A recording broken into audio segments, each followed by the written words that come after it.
अस्सलाम वालेकुम जी। आज मैं मोहम्मद अली जौहर एकेडमी की जानिब से आपके लिए ट्रेनिंग पेरेंट्स के लिए लाया हूँ कि आप गूगल क्लासरूम पे अपने बच्चों के लिए असाइनमेंट्स वगैरह जो कलेक्शन करनी है तो वो किस तरीके से गूगल क्लासरूम आपने इंस्टॉल करना है अपने मोबाइल के अंदर, किस तरीके से उसकी ऐप इंस्टॉल करनी है। तो देखें, स्टेप बाय स्टेप मैं आपको प्रोसीजर बताता हूँ। सबसे पहले आपने प्ले स्टोर में जाना है। सबसे पहले अपने प्ले स्टोर में जाना है। प्ले स्टोर में आपने लिखना है गूगल क्लासरूम।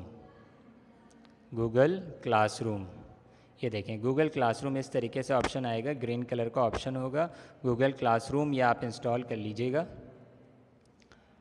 गूगल क्लासरूम एक ऐसा ऐप है जिसके ज़रिए टीचर्स, स्कूल टीचर्स, एडमिन और पेरेंट्स कनेक्टिविटी करते हैं। डेली असाइनमेंट्स वगैरह जो है टीचर्स सबमिट करते हैं, स्टूडेंट्स को देखते हैं और स्टूडेंट्स कमेंट्स भी कर सकते हैं। बहुत अच्छा प्लेटफॉर्म है ये, इजीली ये डाउनलोड हो जाता है एंड्रॉयड के अंदर। ये देखिए, जैसे ही गूगल आपका जो है